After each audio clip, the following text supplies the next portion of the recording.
Hello once again welcome back all guys. അപ്പം നമ്മുടെ ഇന്നത്തെ പരിപാടി എന്താണെന്ന് ചോദിച്ചാൽ നമ്മൾ ഇന്ന് മീനുകൾക്ക് ഫുഡ് കൊടുക്കാൻ വേണ്ടി പോവാണ് കേട്ടോ. എൻ്റെ കയ്യിലുള്ളത് നമ്മുടെ മീൻ തീറ്റയാണ്. അപ്പം നമ്മുടെ കുഞ്ഞാറ്റിൻ്റെ ഡെയിലി ഡ്യൂട്ടീസ് ആണ് ഇതെല്ലാം. പക്ഷേ അവനില്ലാത്ത കൊണ്ട് ആ ഡ്യൂട്ടീസ് ഇപ്പം ഞാനാണ് കേട്ടോ ചെയ്യുന്നത്.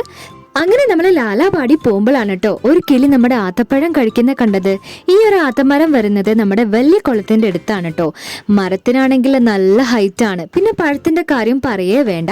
അണ്ണാനും കിളികളൊക്കെ ഉള്ളത് കൊണ്ട് തന്നെ നമ്മുടെ പഴമൊന്നും വേസ്റ്റ് ആവില്ല കേട്ടോ.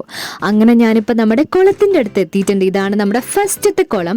ഈ കുളം നിങ്ങൾക്ക് എല്ലാവർക്കും ഓർമ്മയുണ്ടാവും. നമ്മൾ താമര നട്ടിട്ടുള്ളത് ഈ ഒരു കുളത്തിലാണ് കേട്ടോ. ഇതുപോലത്തെ ഒരുപാട് കുളങ്ങളിൽ നട്ടിട്ടുണ്ട്. ഇതുവരെ നമ്മുടെ താമര വന്നിട്ടില്ല കേട്ടോ. അപ്പം നമ്മളത് വെയിറ്റ് ചെയ്തിരിക്കുകയാണ്.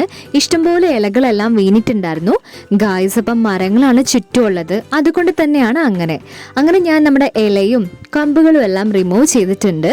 അപ്പം മുട്ടയാമ്പലുണ്ട്, അതുപോലെ പായലും നമ്മുടെ സാരിവാലനും ഉണ്ട്. അപ്പം ഇത്രയും ഒരു ഫുഡ് മതി കേട്ടോ ഇവർക്ക്. കുഞ്ഞു നമ്മുടെ സാരിവാലൻസ് ആണ് എല്ലാവരും. അപ്പം എല്ലാവരും ഓടി വന്നിട്ട് ഫുഡെല്ലാം കഴിച്ചുകൊണ്ട് ഇങ്ങനെ ഇരിക്കുകയാണ് ഗായ്സ്. അപ്പം നമ്മുടെ സാരിവാലൻ എല്ലാവരും വന്നിട്ട് ഫുഡ് കഴിക്കുന്നുണ്ട്. അപ്പം നമുക്ക് അടുത്ത കുളത്തിലേക്കും പോവാം. ഈ ഒരു കുളത്തിൽ നമ്മുടെ സാരിവാലനാണ് കേട്ടോ ഉള്ളത്. അപ്പം നമ്മുടെ ഈ കുളത്തിലും ഇഷ്ടംപോലെ ഇലകളെല്ലാം വീണ് കിടക്കുന്നുണ്ട്. എല്ലാ കുളങ്ങളും തന്നെ നമ്മുടെ മരങ്ങളുടെ ചോട്ടിലാണ് കേട്ടോ ഉള്ളത്. മരങ്ങളില്ലാതെ നമുക്ക് പറ്റില്ല. കാരണം ഫ്രഷ് എയർ, അതുപോലെ തന്നെ കൂളായിട്ടുള്ള ക്ലൈമറ്റ്, ഇതെല്ലാം വേണമെങ്കിൽ നമ്മുടെ മരങ്ങൾ മസ്റ്റാണ്.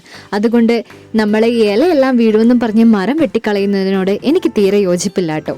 അപ്പം നമ്മൾ മാക്സിമം കരികിലകളെല്ലാം പെറുക്കി കളയുന്നുണ്ട്. അപ്പോൾ ഇഷ്ടംപോലെ വീണിട്ടുണ്ടായിരുന്നു. അങ്ങനെ നമ്മുടെ കുളം ഇപ്പം ജസ്റ്റ് ക്ലീൻ ആയിട്ടുണ്ട് കേട്ടോ. ഇവിടെ നമ്മുടെ പായലും മുട്ടയാമ്പലും അതുപോലെ താമര ഇവിടെ ഉണ്ട് കേട്ടോ. ഇതുവരെ പുറത്തേക്ക് വന്നിട്ടില്ല, നമ്മളെ പറ്റിക്കുകയാണെന്നാണ് തോന്നുന്നത്. അങ്ങനെ ഞാൻ ആ തീറ്റ എല്ലാം കൂടെ ഇപ്പം നമ്മുടെ കുളത്തിലേക്ക് ഇട്ടിട്ടുണ്ട്. അപ്പോൾ അവരെല്ലാവരും ഓടി വന്നതാ ഫുഡ് ഇങ്ങനെ കഴിച്ചുകൊണ്ടിരിക്കുകയാണ്. നമുക്ക് അടുത്ത കുളത്തിലേക്ക് വേഗം പോവാം.